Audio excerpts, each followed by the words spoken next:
Jai. Srimad Bhagavatam ki jai. Jai Nitai Gaur Premanande. All glories to the assembled devotees. Glories to the assembled devotees. All glories to the assembled devotees. All glories to Sri Sri Guru Gauranga. Glories to Sri Prabhupada. Om Agyanandrandasya Gyanandgaran Salakaya Chakshuramitam Tasmai Sri Gurave Namaha. Nama Om Vishnu Vadaya Krishna Prasaya Bhutare Srimati Bhakti Vedanta Swami Niti Namine Namaste Saraswati Devi Gauravani Pracharine Nirvishesha Shandavari Pasari Satarine Jai Shri Krishna Chaitanya Prabhu Nityananda Shri Advaita Gadadhar Shivasari Gaur Bhaktavinda Hare Krishna Krishna Krishna Hare Hare Hare Rama Rama Rama Hare Hare. Hare Krishna, welcome to Sridhar Mahaprabhu. Here we're continuing reading from Sri Krishna book, which is a summary study of the 10th canto of the Srimad Bhagavatam by His Divine Grace A.C. Bhaktivedanta Swami Prabhupada, founder chair of the International Society for Krishna Consciousness. We're reading from chapter 25 entitled The Devastating Rainfall in Vrindavan. Om Namo Bhagavate Vasudevaya. Om Namo Bhagavate Vasudevaya. Om Namo Bhagavate Vasudevaya.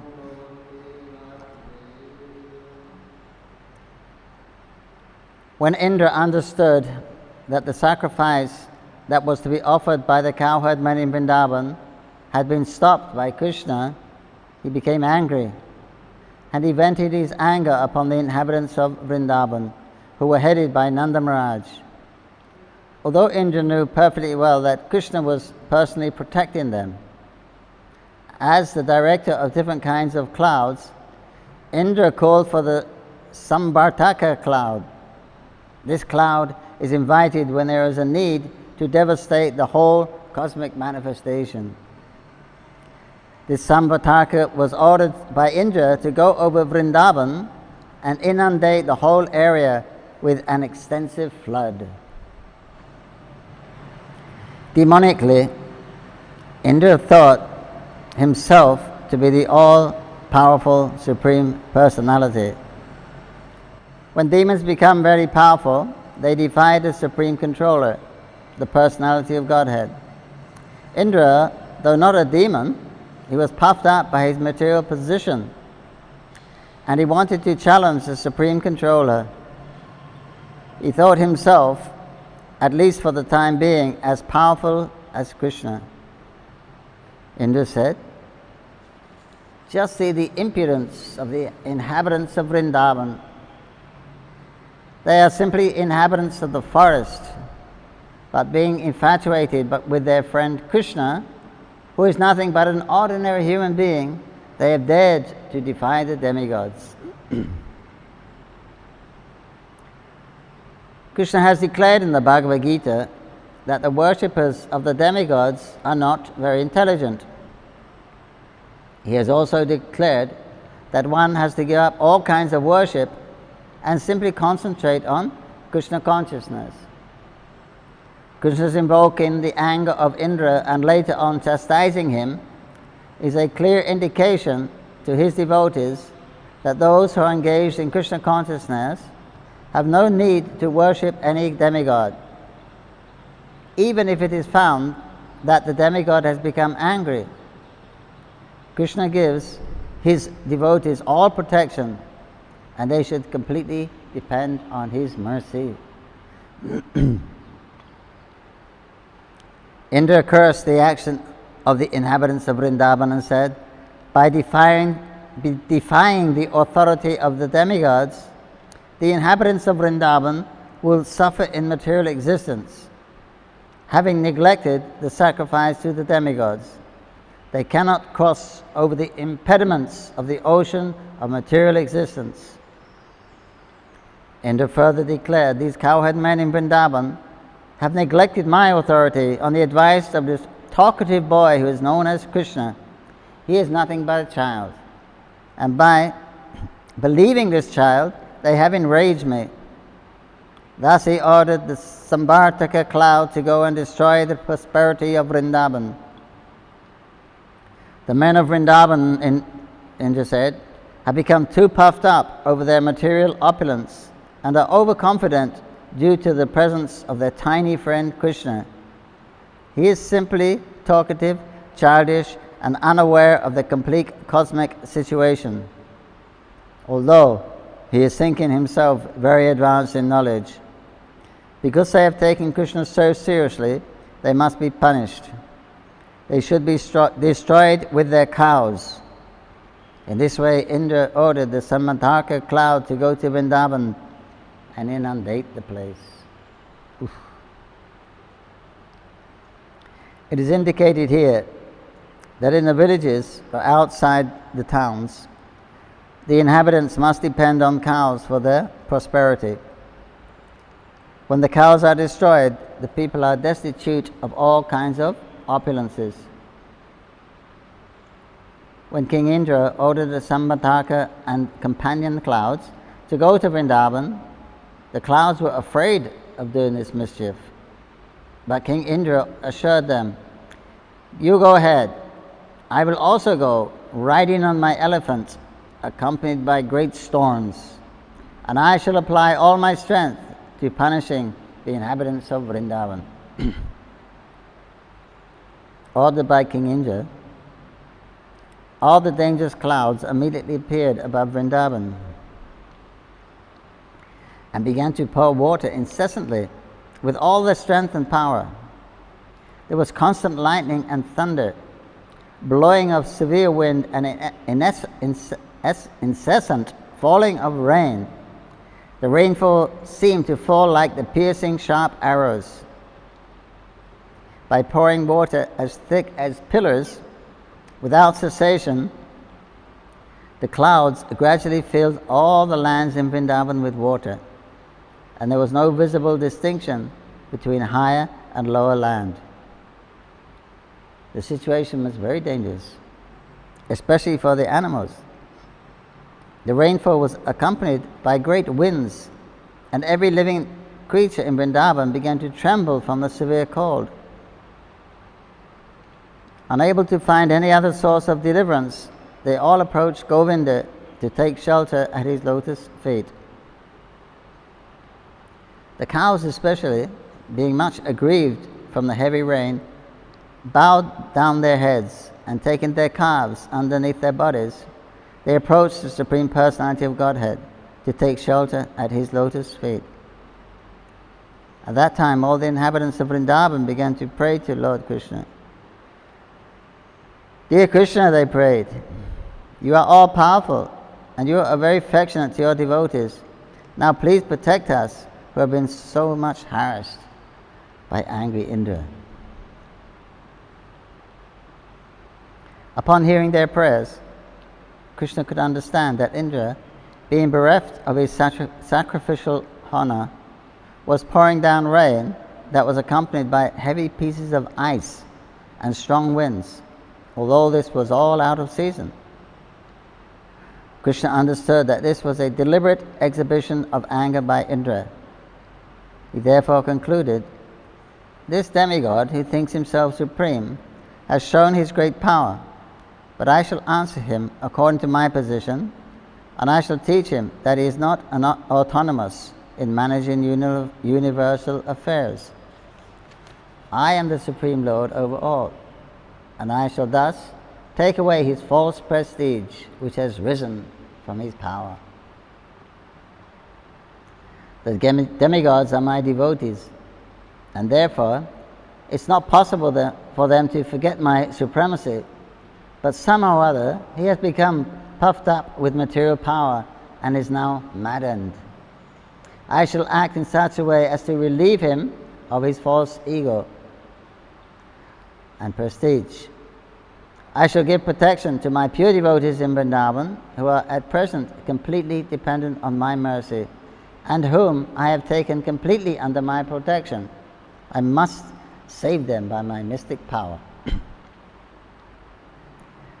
Thinking in this way, Lord Krishna immediately picked up Govardhan with one hand, right? Exactly as a child picks up a mushroom from the ground. Thus he exhibited his transcendental pastime of lifting Govardhan hill. Lord Krishna then addressed his devotees, "My dear brothers, my dear father, my dear inhabitants of Vrindavan, you can now safely enter the umbrella of Govardhan hill, which I have just lifted. Do not be afraid of the hill and think that it will fall from my hand. You have been too much afflicted from the heavy rain and strong wind. Therefore I have lifted this hill that will protect you exactly like a huge umbrella. I think this is a proper arrangement to relieve you of your immediate distress.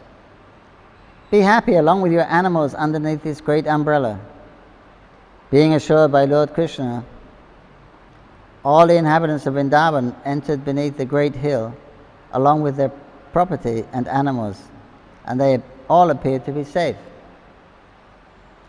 The inhabitants of Vrindavan and their animals remained there for 1 week without being disturbed by hunger, thirst, or any other discomforts. They were simply astonished to see how Krishna was holding up the mountain with the little finger of his left hand. Seeing the extraordinary mystic power of Krishna, Indra, the king of heaven, was thunderstruck and baffled in his determination. He immediately called for all the clouds and asked them to desist. When the sky became completely cleared of all clouds and there was sunrise again, the strong wind stopped. At that time, Krishna, Supreme Personality of Godhead, known now as the lifter of Govardhan hill, said, "My dear cowherd men, now you can leave and take your wives, children, cows and valuables, because everything is ended. The inundation has gone down along with the swelling waters of the river." All the men loaded their valuables on carts and slowly left with their cows and other paraphernalia. After they had cleared out everything, Lord Krishna very slowly replaced Govardhan hill exactly in the same position as it had been before. When everything was done, all the inhabitants of Vrindavan approached Krishna with feelings of love and embraced him with great ecstasy. The gopis, being naturally very affectionate to Krishna, began to offer him yogurt mixed with their tears, and they poured incessant blessings upon him. Mother Yasoda, Mother Rohini, Nanda and Balaram, who is the strongest of the strong, embraced Krishna one after another and, from spontaneous feelings of affection, blessed him over and over again. In the heavens, different demigods from different planetary systems, such as Siddhaloka, Gandharvaloka and Charanloka, also began to show their complete satisfaction. They poured showers of flowers on the surface of the earth and sounded different conch shells. There was a beating of drums, and being inspired by godly feelings, residents of Gandharvaloka began to play their tamboras to please the Lord. After this incident, the Supreme Personality of Godhead, surrounded by his dear friends and the animals, returned to his home. As usual, the gopis began to chant the glorious pastimes of Lord Krishna with great feeling, for they were chanting from the heart.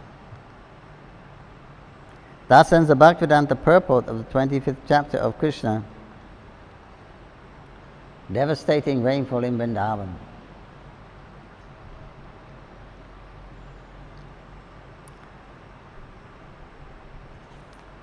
So although Krishna was a very young boy there, when Indra dared to challenge the residents of Vrindavan, Krishna evoked his own mystic power and lifted up the Govardhan hill for 7 days, which is a very large hill. And Indra was completely baffled, couldn't penetrate the hill. And Krishna that he lifted it on his left hand, not on his left hand, his pinky, little finger, was to add insult to Indra, to Lord Indra, who thought himself very powerful, as Krishna nonchalantly lifted up the hill like a child holds a mushroom, and everybody took shelter. So everyone was very... they went to Krishna in the hour of need. They were afraid. They knew their normal feelings is how to give Krishna pleasure, how to keep Krishna safe. But here they couldn't. They couldn't even help themselves when this huge thunderstorm came with rain and ice and cold winds. It was very dangerous. Dangerous would have killed them all. So then they had no recourse but to go to Krishna, because he had saved them before, swallowed forest fires, etc., and killed many demons. So they had no recourse but to go to him. When the danger wasn't there, they were thinking how I can protect Krishna. But now, when they realize the helplessness of the situation, then they go to Krishna. That is why there are so many calamities in this world, and people realize their vulnerability or insignificant position against some things. It's like now where the lockdown series of classes, 1/3 of the population, they say, the planet is locked down, hiding in behind closed doors. We're peeping out the windows in fear and trepidation that this unseen enemy will... So at times like that, one realizes their vulnerability. So it's a good position to... Then they have to rethink their values, their position. So it's a good time for reawakening one's God consciousness again, because there's no other shelter. You can't see the enemy and you've got no medicine. And this was a very wonderful pastime. For 7 days and nights, Krishna revealed this, and everyone could see him all the time. Because normally, when Krishna's different types of devotees, according to their relationship with him, whether they're in Shakya, Vatsala or Madhu, then they have different times of the day where they can have Krishna's association. In the early morning and evening time, then it's the time for the parents. With the Vatsala, then Krishna's at home. Then in the daytime, it's Krishna goes out with his friends, with the cows, and the Shakya Bhav they can experience there. Then Krishna secretly goes in the afternoon, and in the night he goes to see the gopis where they can enjoy the conjugal ras. So everyone, but here, and when one ras is prominent normally, then the other rasas won't be there. But here, under this Govardhan hill, everyone was there at the same time, and Krishna was reciprocating. Everyone could just, because Krishna was there, of his center, he was there holding the hill. Sometimes the boy or the cowherd men would take their sticks and try to give Krishna some relief, as if his hand was aching. Or sometimes his friends would try to help. So they were enjoying that. Everyone was enjoying the relationship with Krishna at the same time, in the same place, and there was no hindrance by his power of yoga maya, and also by his own internal energy. Everyone was very comfortable there, since there was no hunger, no fatigue. And the acharyas say it was fully equipped with nice couches and beds, and it wasn't just mud and some roots. It was a very opulent situation there. But that's Krishna's Yoga Maya. When that Yoga Maya is present, nobody really thinks, how is this? How is it like this? It's not supposed to be like this. We're supposed to be under a mountain made of dirt, and this boy is not supposed to be holding up 7 days. Not possible for. They don't think like that. You're in a different consciousness. This is what's happening. Krishna is there. He is holding the hill. They say seeing is believing. So Krishna is holding the hill and everything's nice. There's no problem. Of course, when Mother Yasoda actually, sometimes she thinks about it and then she becomes stunned. And it's that ecstasy. He's not supposed to be doing this. He's only a young boy. It's not possible. And then she becomes very fearful about her darling child. But then that goes away, and because he's doing it. He is there. He's holding the hill. He's defying all the laws of nature. So he's showing that he is the Supreme Personality of Godhead to them. So whole village was eyewitness to this thing. So whenever we have this story left for us, that we can become convinced that Krishna is the Supreme Personality of Godhead. These are historical facts. And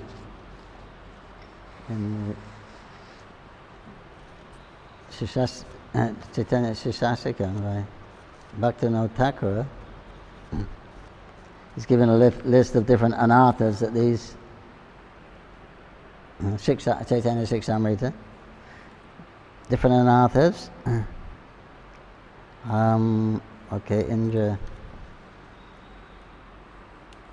Indra Puja Varana, prohibited the worship of the rain god Indra.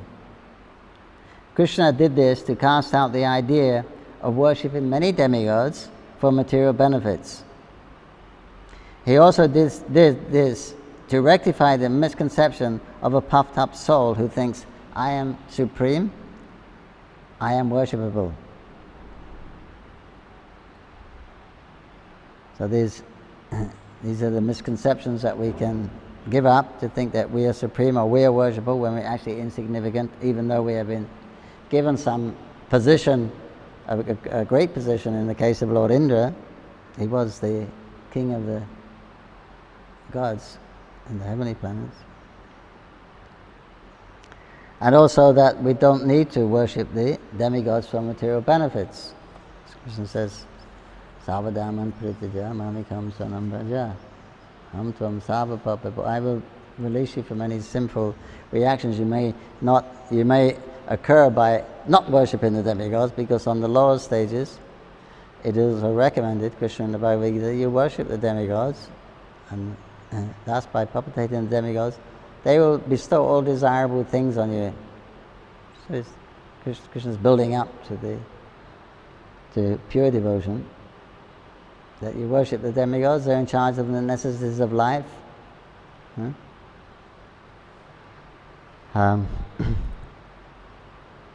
So you're dependent on food is dependent on rain is dependent on sacrifice, so perform the sacrifice, worship the demigods, then nature will supply everything, you can be comfortable. Well, that's for the people who are not so spiritually inclined, but still they're very pious people, and everyone wants an easy life, so they follow that, worshipping the demigods if they're pious enough, and so they get their desires fulfilled. They want to be happy. But ultimately, Krishna says, the happiness that you will receive here, the happiness or the facility that is given by the demigods is temporary. You will lose it. So he said, so actually those who worship the demigods are less intelligent. So first he's saying, yeah, you worship the demigods, they will reciprocate, give you everything necessary. But later on he said, but actually those who worship the demigods are less intelligent. Alpa medisa. Because they don't. But he said, but I'm encouraging it. Don't encourage it, but I'm encouraging. It's better than nothing. If you're not going to surrender to me, then you can do these. You perform these do these dharmic activities. But he said, because even when you worship the demigods, actually you're worshipping me, because the demigods are my limbs. Like the limbs of the body are meant to serve the body as a whole. So the demigods, they're the limbs of Krishna's body. They're doing his work. They're administrating the universe. He's given them that Shakti, that position, the facility and the ability to do those things. So it's actually indirectly you're worshipping Krishna. But he says the less intelligent people, they don't know that. But still they worship me indirectly through the demigods, because the demigods are my representatives. But that's for, Krishna says, that's for the less intelligent people to worship the demigods. So when your intelligence is clear, then you can come to understand that we should be worshipping Krishna. That's what everyone else is. Everyone and everything is worshipping Krishna, or it should be. So in the spiritual world, everything and everyone is worshipping Krishna. So it's a standard of the spiritual world. So we're trying to come to that platform even on this life. So become free from the pride of being powerful and capable. You have some capabilities, but we understand our limitations. And then when your limitations fail, then you can go to Krishna. So that's what the material energy does, takes away the ability which Krishna gives. Because we're all controlled by time. So gradually the ability goes away. There is birth, there is growth, there is sustenance, there is expansion, then there is dwindling, and then everything goes. That's the cycle, how everything works here. So but that's all going on by Krishna's arrangement, and it is his particular energy. So we should always remember how vulnerable we are in the material world. As eternal spirit souls, we're in a very vulnerable position, having to experience, time and death and rebirth and things that we don't like to experience. So hearing these pastimes will remove these mistaken ideas that we have, called anatha nivritti. It's coming from bhajana kriya. So this is our bhajana kriya. Hearing or reading, same thing. Okay, now we'll read chapter 26, called Wonderful Krishna. Without understanding the intricacies of Krishna, the Supreme Personality of Godhead, and without knowing his uncommon spiritual opulences, the innocent cowherd boys and men of Vrindavan began to discuss the wonderful activities of Krishna, which surpass the activities of all men. One of them said, "My dear friends, considering his wonderful activities, how is it possible that such an uncommon boy would come and live with us in Vrindavan? It's really not possible. Just imagine. He's now only 7 years old. How is it possible for him to lift Govardhan Hill in one hand and hold it up, just as the king of elephants holds a lotus flower? To lift a lotus flower is the most insignificant thing for an elephant. And similarly, Krishna lifted Govardhan Hill without exertion. When he was simply a small baby and could not even see properly, he killed the great demon Putana while sucking her breast. He also sucked out her life air. Krishna killed the Putana demon exactly as eternal time kills a living creature in due course. When he was only 3 months old, he was sleeping under a hand-driven cart. Being hungry for his mother's breast, he began to cry and throw his legs upwards. And from the kicking of his small feet, the cart immediately broke apart and fell into pieces. When he was only 1 year old, he was carried away by the Trinavata demon, disguised as a whirlwind. And although he was taken very high into the sky, he simply hung onto the neck of the demon and forced him to the sky and immediately died on a big slab of stone. Once his mother being disturbed by his stealing butter, tied him to a wooden mortar, and the child pulled it towards a pair of trees known as Jamula Arjun and caused them to fall. Big trees. How can the child pull two trees down together? It's not possible. If there was a chance of pulling a tree down, you had to pull a tree, then you would fix a rope right at the top, then you get more leverage. The physics is like that. It'd be much easier to pull a tree over from the top, but not from the root. You're pulling it, trying to pull it from ground level. It's actually not possible. But Krishna did it. Two of them. Once, when he was engaged in tending the calves in the forest along with his elder brother Balaram, a demon named Bakasura appeared, and Krishna at once bifurcated the demon's beak. It means he pulled it apart. When the demon known as Vatsasura entered among the calves tended by Krishna with a desire to kill him, he immediately detected the demon and killed him and threw him into a tree. When Krishna along with his brother Balaram entered the Talavan forest, the demon known as Dhanakasura in the shape of an ass attacked them and was immediately killed by Balaram, who caught his hind legs and threw him into a palm tree. Although the Dhanakasura demon was assisted by his cohorts, also in the shapes of asses, they all were killed. They were demons, wizards, rakshasas, sent by Kamsa. They were very powerful mystics, so they could change their forms. They turned into donkeys and attacked asses and attacked Krishna. Krishna and Balaram killed them all. And the Talavan forest was then opened for the use of all other animals of Vrindavan. When Palambasura entered among Krishna's cowherd friends, Krishna caused him to be killed by Balaram. Thereafter, Krishna saved his friends and cows from the severe forest fire. He swallowed it. And he chastised the Kaliya serpent in the lake of the Yamuna river, big snake. By dancing, Krishna killed him, or subdued him. He forced him to leave the vicinity of the Yamuna, and thereby he made the water of the Yamuna poisonless. We hope that this lockdown now is making the water of the Yamuna poisonless, because no more factory produce and garbage is very little now, so it should be drinkable and bathable again in at least the external water that we see running through Vrindavan.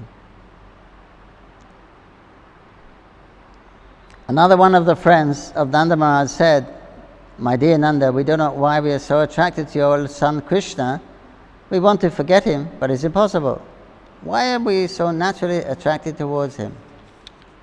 Just imagine how wonderful it is. On one hand, he's only a little boy of 7 years old. On the other hand, there's this huge hill like Govardhan Hill, and he lifted so easily. Oh, Nanda Maharaj, we are now in great doubt.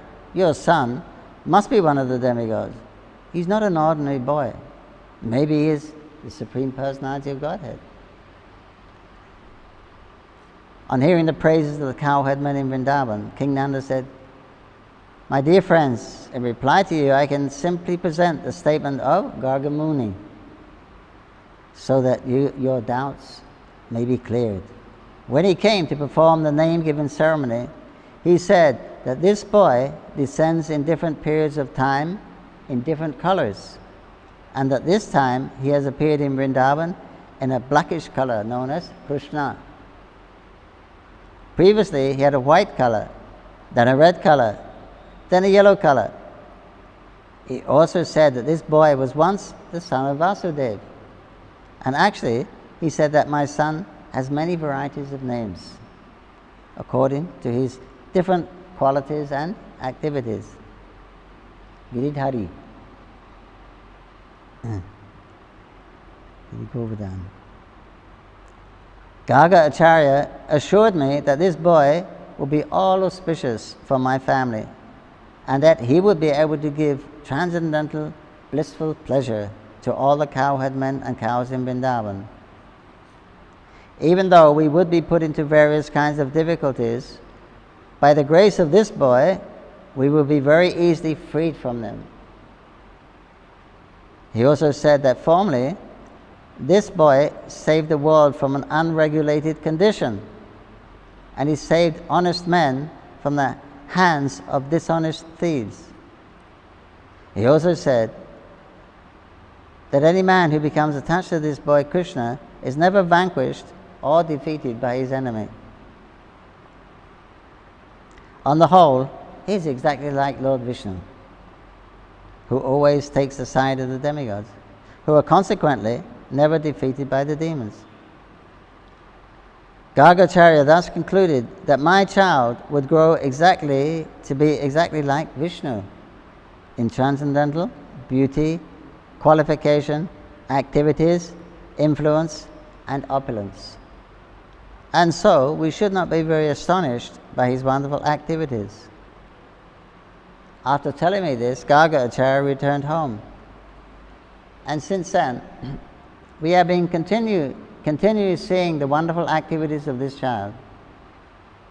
According to the version of Gargacharya, I consider that he must be Narayan himself, or maybe a plenary portion of Narayan. When all the cowherd men had very attentively heard the statements of Gargacharya through Nanda Maharaj, they better appreciated the wonderful activities of Krishna and became very jubilant and satisfied.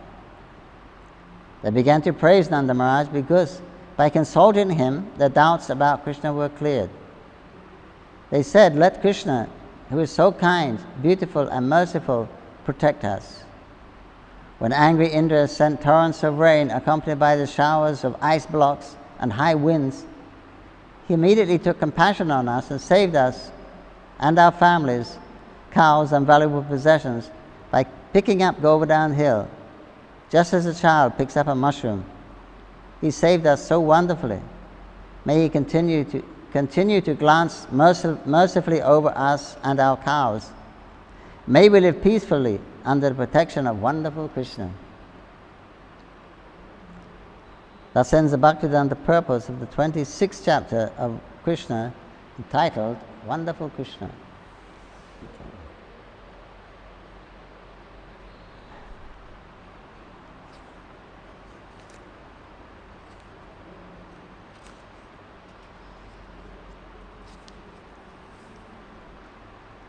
To chapter 27, prayers by Indra, the king of heaven.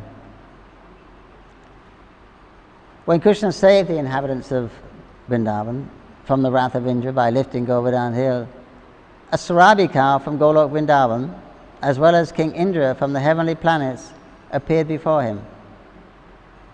Indra, the king of heaven, was conscious of his offense before Krishna. Therefore, he stealthily appeared before him in a secluded place. He immediately fell down at the lotus feet of Krishna. Although his own crown was dazzling like sunshine, Indra knew about the exalted position of Krishna because Krishna is the master of Indra. But he could not believe that Krishna could come down and live in Vrindavan among the cowherd men. When Krishna defied the authority of Indra, Indra became very angry. He thought that he was all in all within the universe and that no one was as powerful as he. But after this incident, his false, puffed up prestige was destroyed. Being conscious of his subordinate position, he appeared before Krishna with folded hands and began to offer the following prayers.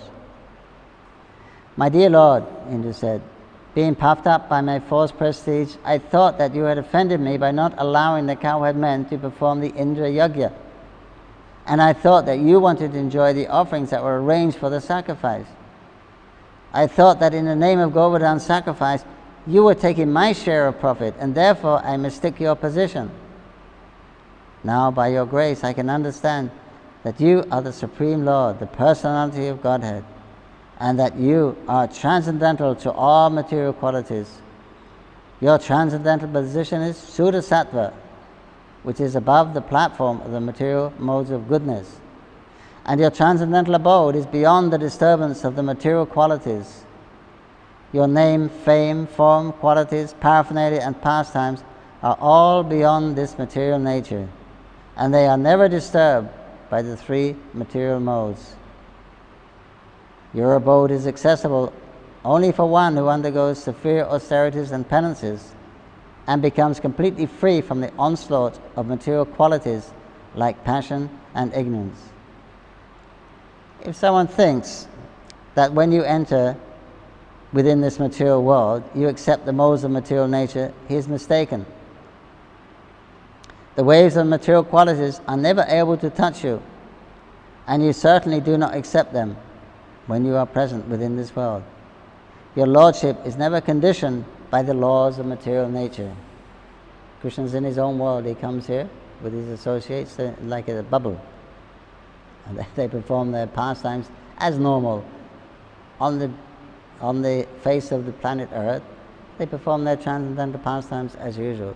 They're not affected by the material qualities like we are, material nature, because it's his nature,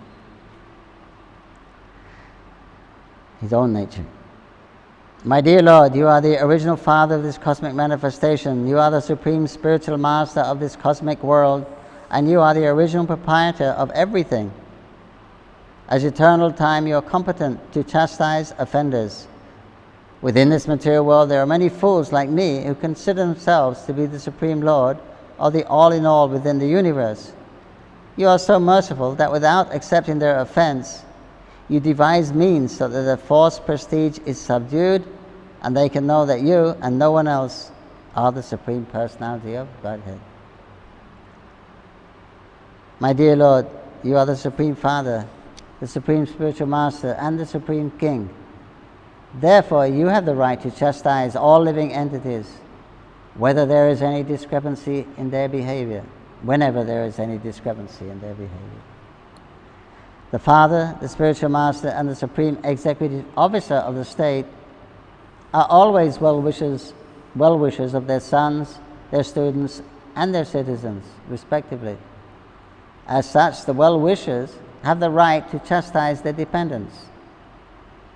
By your own desire, you appear auspiciously on the earth in your eternal varieties of forms. You come to glorify the earthly planet and specifically to chastise persons who are falsely claiming to be God.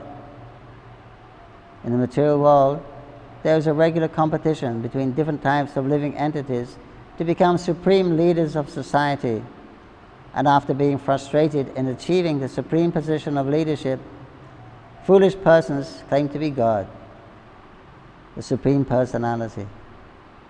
There are many such foolish personalities in this world like me, but in due course of time, when they come to their senses, they surrender unto you and again engage themselves properly by rendering service unto you. And that is the purpose of your chastising persons envious of you. My dear Lord, I committed a great offense unto your lotus feet, being falsely proud of my material opulence, not knowing your unlimited power. Therefore, my Lord, kindly excuse me, because I am fool number one. Kindly give me your blessings, that I may not act so foolishly again. If you think, my Lord, that the offense is very great and cannot be excused, then I appeal to you that I am your eternal servant. You appear in this world to give protection to your eternal servants and to destroy the demons who maintain great military strength, just to burden the very existence of the earth. As I am your eternal servant, kindly excuse me.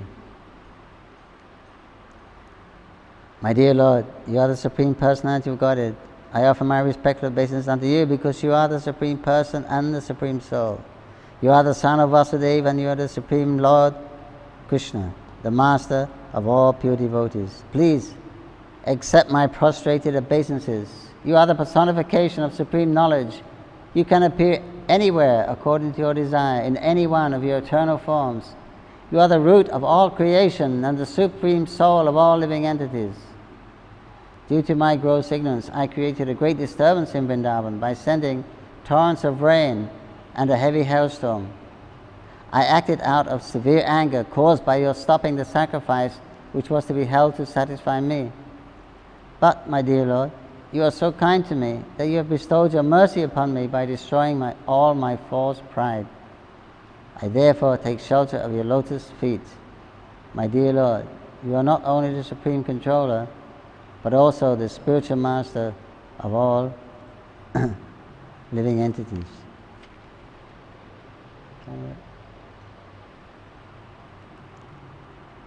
Thus praised by Indra, Lord Krishna, the Supreme Personality of Godhead, smiled beautifully and then replied in a grave voice like a rumbling crowd, "My dear Indra, I stopped your sacrifice just to show you my causeless mercy and to remind you that I am your eternal master. I am the master of not only you, but all the other demigods as well. You should always remember that all your material opulence are due to my mercy. No living entity can independently become opulent. One must be favored by my mercy. Everyone should always remember that I am the Supreme Lord. I can show anyone my favor and I can chastise anyone, because no one is superior to me. If I find someone overpowered by false pride, in order to show him my causeless mercy, I withdraw all his opulences."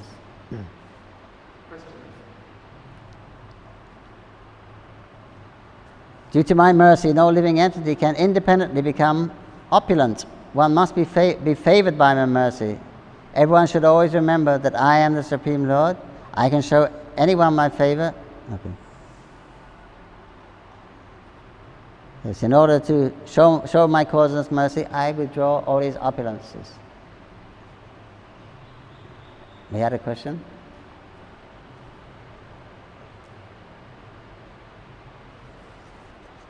Here is a question. Induleka Sabini Devidasi, Hare Krishna. It's a question: if all the demigods would shower flowers when Krishna would kill demons, why did Indra not understand that Krishna was Supreme Personality of Godhead?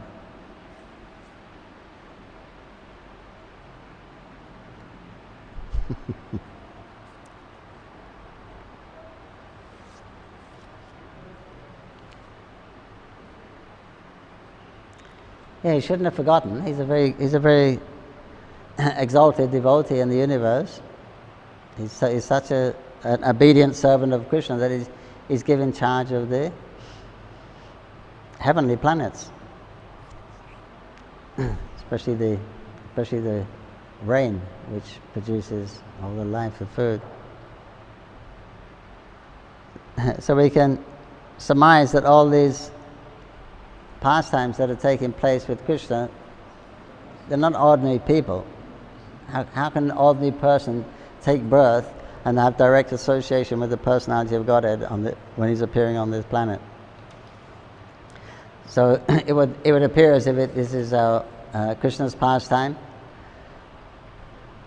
arranged by his own internal energy, that although Indra was a great devotee of the Lord, he became forgetful. And here, as Srila Bhaktivinoda Thakur is, we heard what he's saying about these stories, these offenses that are made to Krishna. They're like offenses that they're symbolic to the offenses that we have of like being proud.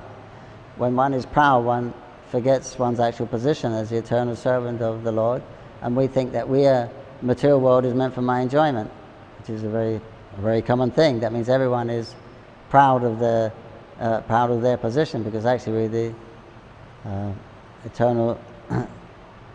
We're actually servants, and we're servants of our senses.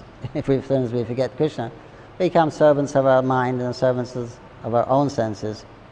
And then, so Krishna, by doing this, he comes to reveal his actual position. So there are many lessons for us to learn. Like, if Indra can become bewildered, what to speak of us? If Indra becomes proud, he's got a lot to be proud of. He's actually the king of heaven. What have we got to be proud of?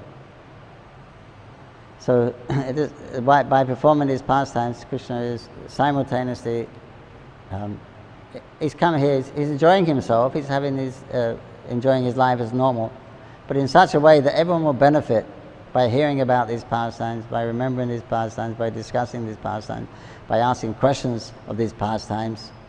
Why does Indra knows he's God because he's been with other demigods showing flowers when Krishna killed demons. He himself has done that. So that, but it's for our lesson we can understand how great Maya is, how easy it is to be covered, how easy it is to forget Krishna's position. Every day, all the time, we're always forgetting Krishna, right? We're looking, how can I enjoy this? How I should do this, and I will benefit. We're completely fixed on something. We're not doing it for Krishna's pleasure. It's the nature of this material world. Forgetfulness of Krishna. It's the big number one problem. So that's why it happens. It's arranged by Yoga Maya. And then he can have this whole leela of showing himself to be God, because that's what, if he comes here and says he's God, who's going to believe him? But he comes here and he picks up a hill for 7 days, who's going to argue with him? So by his activities and qualities, so we can actually, he's showing that he's actually God, the Supreme Person.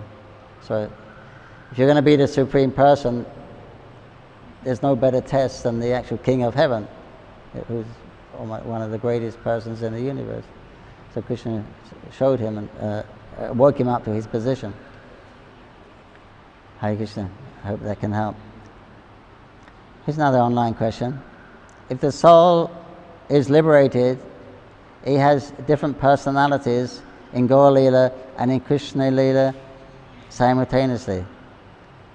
It's from Bet Lewis. Hare Krishna Bet.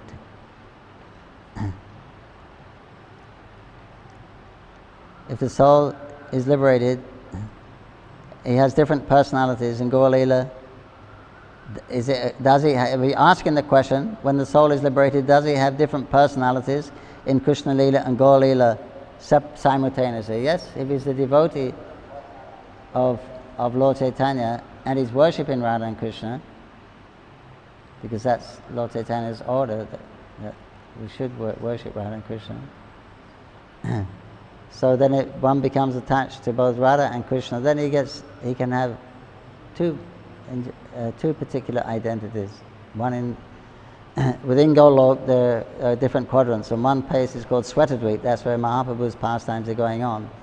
So you can have two bodies, one in each quadrant. So you can serve Radha and Krishna, and you can serve Gauranga and his devotees also. Possible. Hare Krishna. A question from Mr. YouTube. This is from Rishabh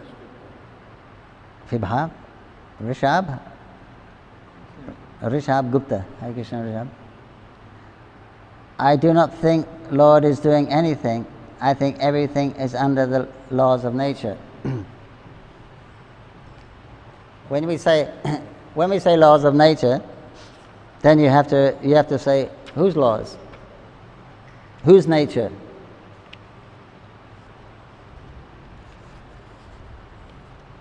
There are laws of nature, but who has given those laws?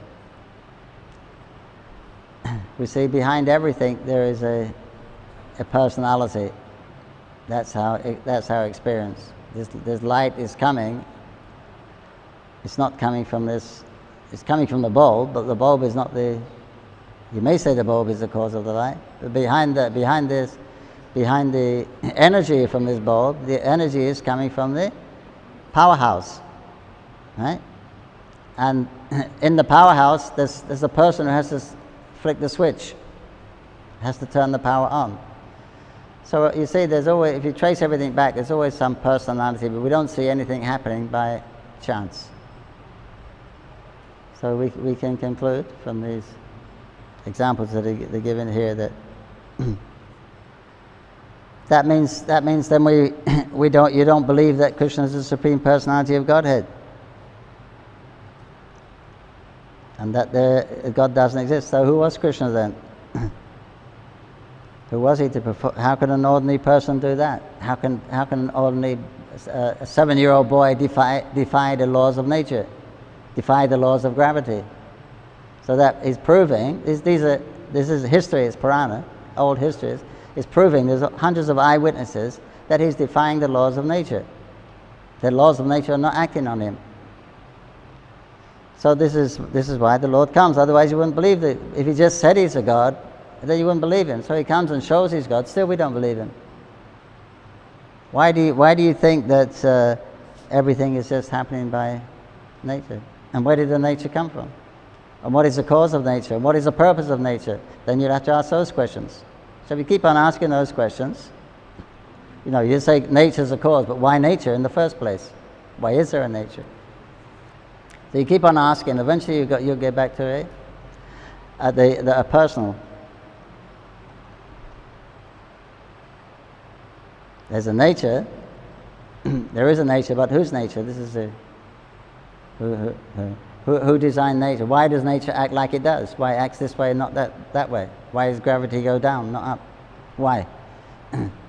So eventually you're going to get stuck. Why does it? You don't know, you're not going to know. But if you create something, it works how you want it to work, and you have your own mind. So I can't really argue with you. You've made the thing is yours, and I say, well, it should be acting like this, not like that. You say, but it's my design. I did it like this, and that's your prerogative.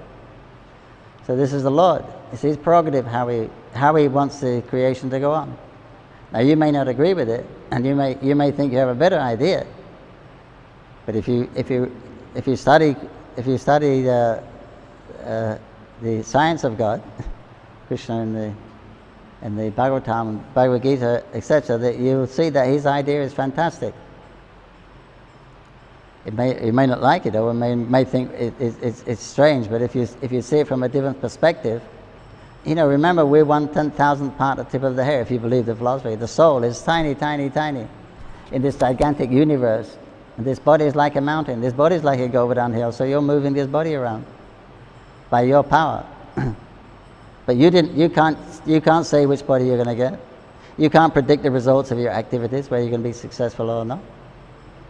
So we're very, very conditioned, and all the time you're in trouble. All the time you've got to eat, all the time you've got to bathe, all the time you've got to clean yourself, all the time you have to work to maintain this body, which are not. It's a very difficult situation here.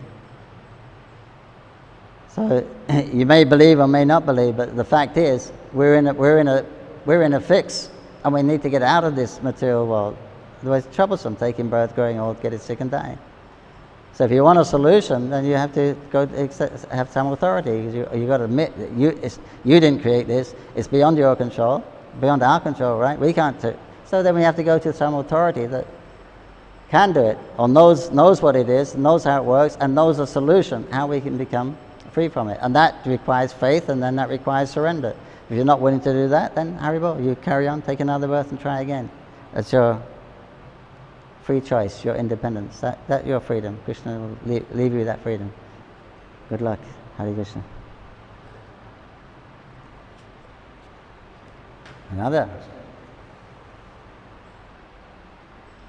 Another question from Milan Madhav Das. Hare Krishna Milan. Question is, we understand everything happens for Lord, but how do we understand this? How do we understand his will when there is such a difficult situation like the present one? I presume you're talking about this lockdown situation under the coronavirus. Obviously, everything does happen by the Lord's will. He sanctions everything. It is said, not a blade of grass moves without the sanction of the Lord. So he knows this is going to happen.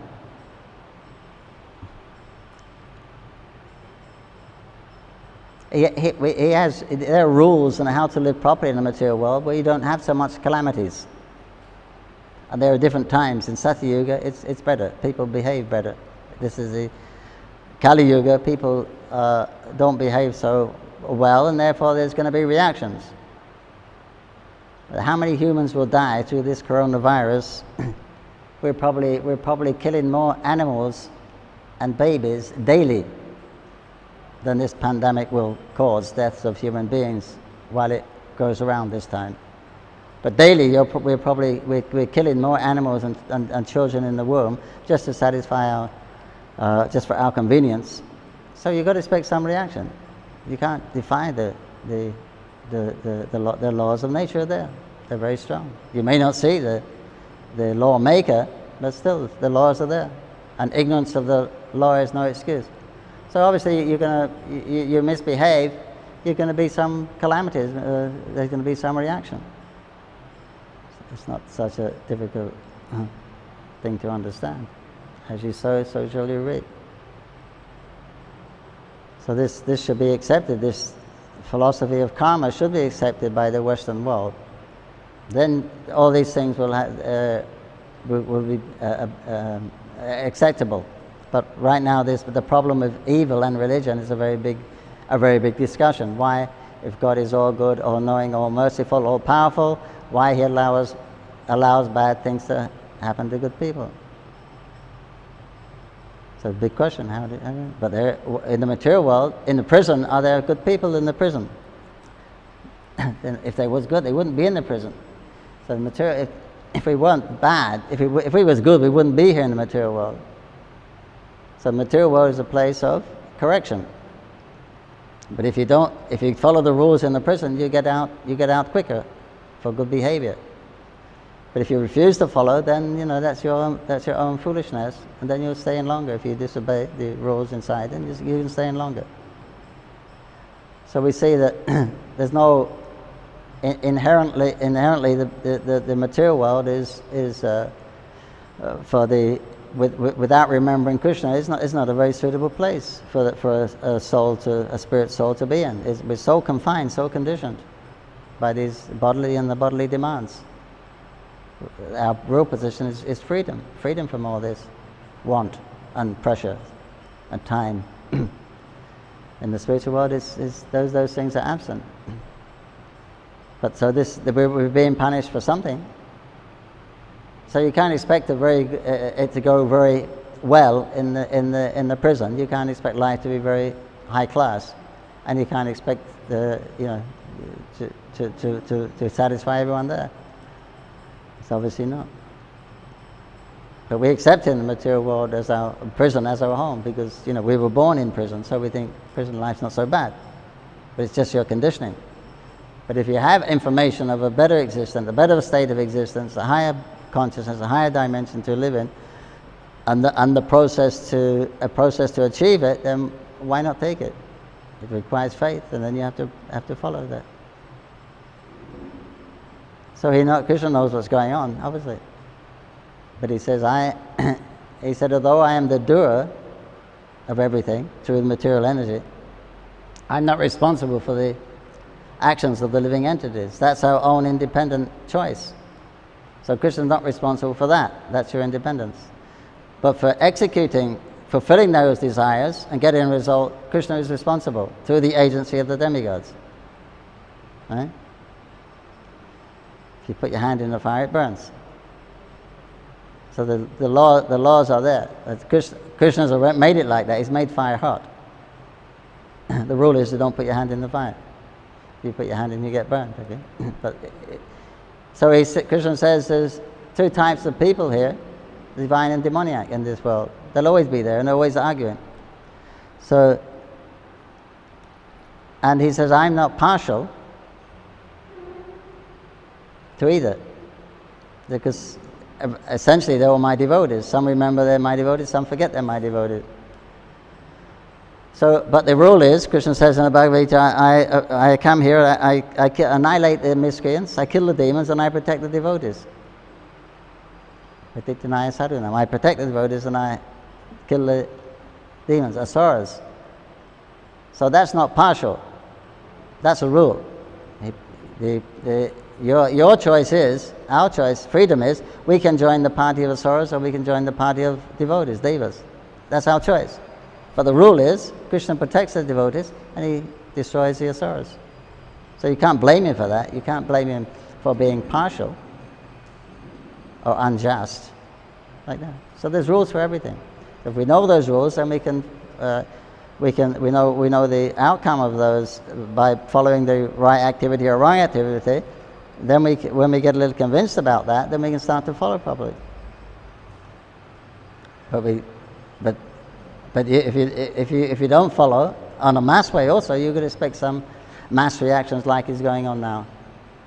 So we chant Hare Krishna, let the viruses come and go, let the bodies come and go. We chant Hare Krishna and go back to God.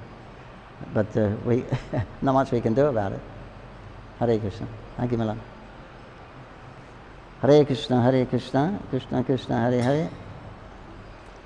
Hare Rama, Rama Rama, Hare Hare. Thank you. Krishna Book ki jai, Shri Prabhupada ki jai. Jai Gaur Premanandi, Hare Hare.